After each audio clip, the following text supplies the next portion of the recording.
Welcome back to another video.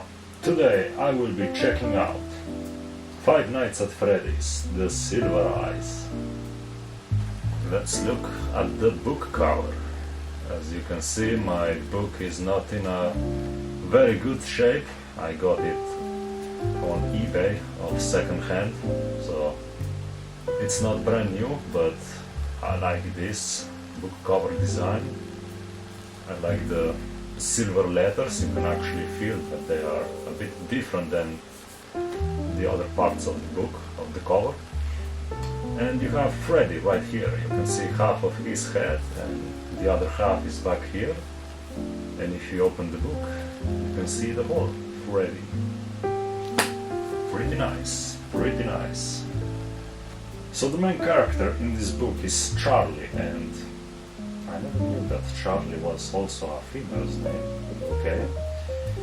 Anyway, she returns to her hometown after some years of being away from it to attend one of her late friend's ceremony or something. I kind of forgot what it is. But yeah, her friend, he went missing, or he was found dead or something like that, in a suspicious restaurant when he was just a kid all those years ago. And Charlie's father was actually suspected that he was the killer, and because of that Charlie's father committed suicide, and that really affected Charlie all those years, and that's why she didn't return to that town for all those years. But anyway, in that town, while she's there, she also meets some of her childhood friends. And one of them says that the old restaurant where some of the kids suspiciously went missing is still standing. And so one of them suggests that, they could get inside of the restaurant a bit and explore it, to remember the good old days when the restaurant was still open and they were kids and they were having fun there. But the problem is there has been a giant construction site built around the restaurant and they need to find a way in. But anyway, they sneak into the construction site one night, they somehow get inside the old restaurant, and they finally meet our gang: Freddy, Bonnie, Chica and Foxy. Yes, it takes a while in this book to get to the animatronics, but it's not like those pages without the animatronics are boring or something, nothing like that. And once they're inside the restaurant, they start messing around and pressing buttons and see if the electricity is still working, and then they actually get out, and then they return again. And yeah, I'm not gonna spoil what happens next, but Five Nights at Freddy's and all that stuff, it's not great. I mean, the story is great, but what happens to the kids, it is not great. There is also a kid in this story named Jason, and when he's first mentioned, I thought to myself, great, another one of those annoying little brothers kid, that he will just get annoying really quick in the story, but actually no, he's quite well written.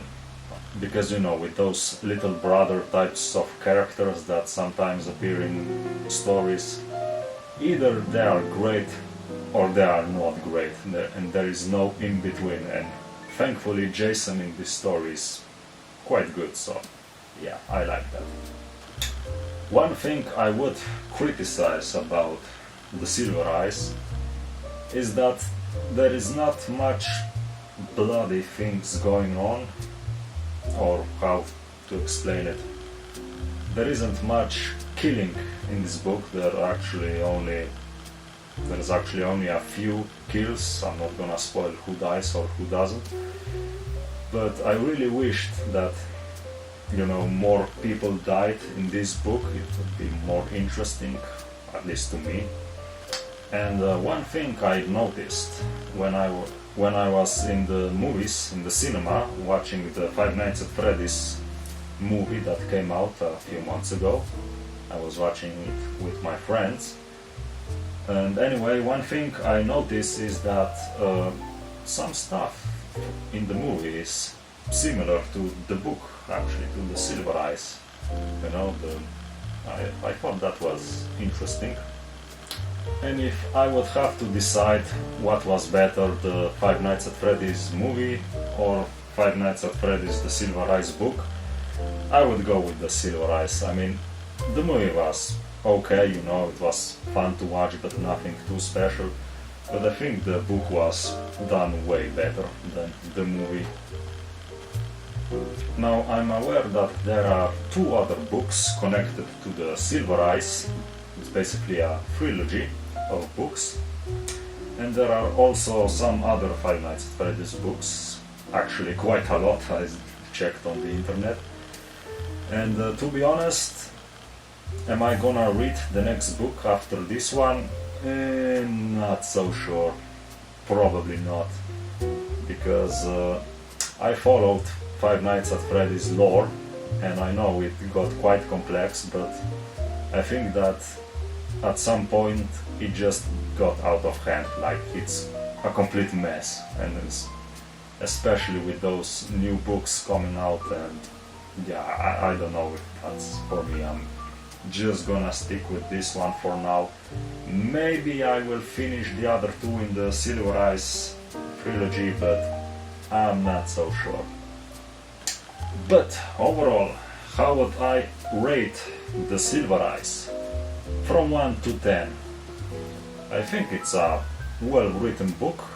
It has some scary parts, I mean more, no, not really scary, intense parts, let me correct myself. And but I do wish there was more killing in this book. Like I said, it doesn't have much killing going on. It's not bloody, it's not gory. I should probably be a bit more.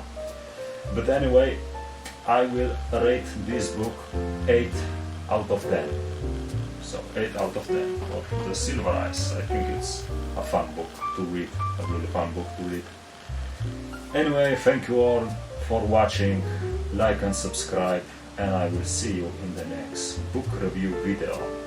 Bye bye.